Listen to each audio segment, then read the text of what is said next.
EMA और smart money concepts को मिलाकर एक ऐसी स्ट्रैटेजी बनाना जो एक्चुअली काम करे।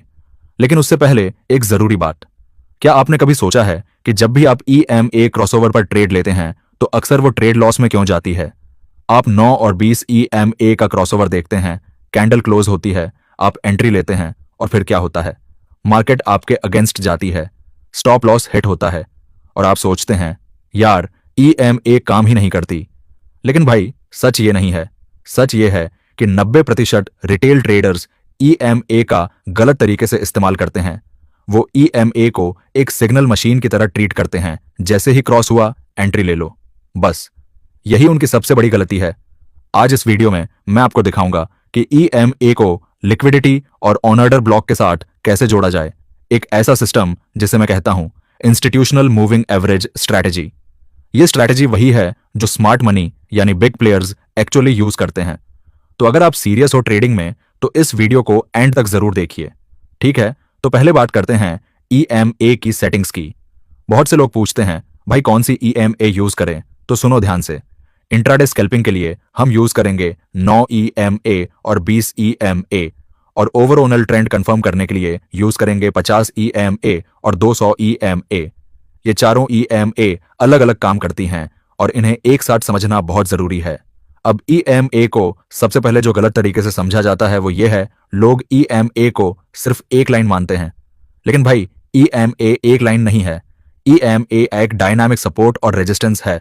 मतलब जब मार्केट अप ट्रेंड में होती है तो EMA नीचे से प्राइस को सपोर्ट करती है, और जब मार्केट डाउन ट्रेंड में होती है तो EMA ऊपर से रेजिस्टेंस की तरह काम करती है।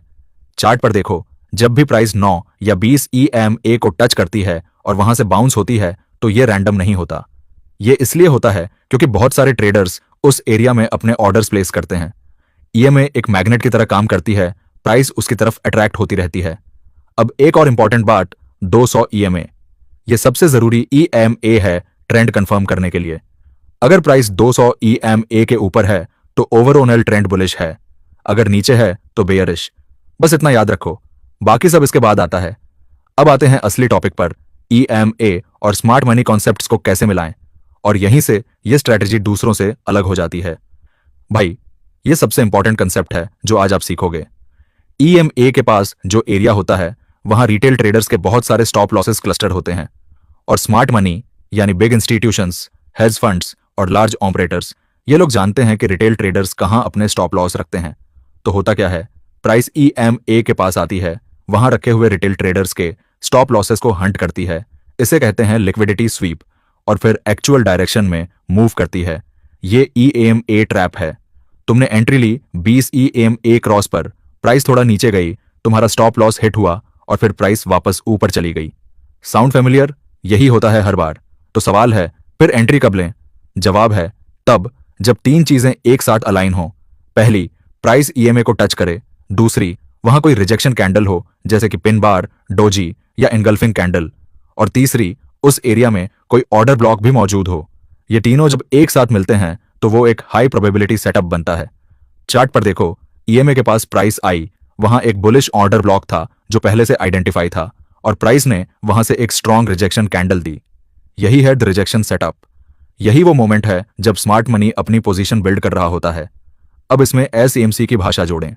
अगर वहां कोई CH, OCH यानी चेंज ऑफ कैरेक्टर दिख रहा है, या BOS यानी ब्रेक ऑफ स्ट्रक्चर हो चुका है, तो कंफर्मेशन और भी स्ट्रांग हो जाता है। CHOCH दिखाता है कि ट्रेंड शिफ्ट होने वाला है, और BOS कंफर्म करता है कि नई डायरेक्शन में स्ट्रक्चर बन रहा है। एक और रूल जो आपकी विन रेट ड्रामेटिकली इंप्रूव करेगा, ट्रेंड अलाइनमेंट। रूल सिंपल है, अगर प्राइस 200 EMA के ऊपर है तो सिर्फ बाय सेटअप्स लो, अगर प्राइस 200 EMA के नीचे है तो सिर्फ सेल सेटअप्स लो। इस एक रूल से आप काउंटर ट्रेंड ट्रेड्स लेना बंद कर दोगे, जो कि एक बहुत बड़ी मिस्टेक है।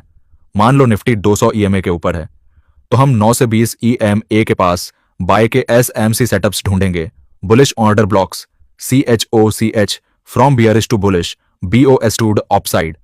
अब हम मार्केट के साथ चल रहे हैं, मार्केट के अगेंस्ट नहीं। यही स्मार्ट मनी का तरीका है। कमेंट्स में बहुत सारे लोगों ने टाइम फ्रेम को लेकर सवाल पूछे हैं, भाई किस टाइम फ्रेम पर EMA यूज करें? तो चलो इसे एकदम क्लियरली समझाते हैं। हम एक टॉप डाउन अप्रोच फॉलो करेंगे। इसका मतलब है कि पहले बड़े टाइम फ्रेम पर ट्रेंड देखो, फिर छोटे टाइम फ्रेम पर एंट्री लो। स्पेसिफिकली 15 मिनट चार्ट पर ओवरऑल ट्रेंड और ईएमए स्ट्रक्चर देखो। वहां 50 ईएमए और 200 ईएमए देखो कि प्राइस कहां है, ओवरऑल डायरेक्शन क्या है और कोई मेजर ऑन ऑर्डर ब्लॉक या लिक्विडिटी जोन कहां है। फिर 5 मिनट चार्ट पर आओ। यहां 9 ईएमए और 20 ईएमए देखो। यहां देखो कि प्राइस ईएमए के पास कैसे बिहेव कर रही है, कोई सी एच, ओसीएच या बीओएस है या नहीं, और कोई ऑर्डर ब्लॉक फॉर्म हो रहा है या नहीं। और फाइनली एग्जैक्ट एंट्री के लिए 1 मिनट चार्ट पर आओ।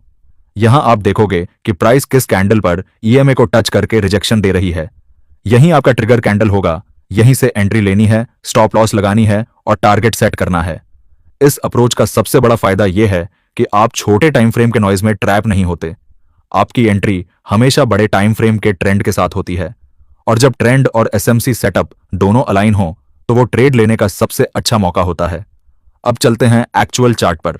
आप लोगों ने कमेंट्स में कहा था कि निफ्टी और बैंक निफ्टी के एग्जांपल्स दिखाओ, तो चलो देखते हैं। चार्ट खोलो, निफ्टी का 15 मिनट टाइम फ्रेम देखो। प्राइस 200 ईएमए के ऊपर है, मतलब ओवरऑल ट्रेंड बुलिश है। अब हम यहां सिर्फ बाय सेटअप्स देखेंगे। अब 5 मिनट पर आते हैं। यहां देखो, प्राइस 20 ईएमए के पास आई, एक बियरिश मूव हुआ और वो एरिया एक previously identified bullish on order block पर था। साथ में एक सीएच, ओसीएच भी दिखा, बियरिश से बुलिश शिफ्ट। ये हमारा सिग्नल है। अब 1 मिनट पर आते हैं। यहां देखो, एक स्ट्रॉन्ग पिन बार कैंडल बनी ईएमए के एग्जैक्ट पॉइंट पर। यही है हमारा ट्रिगर।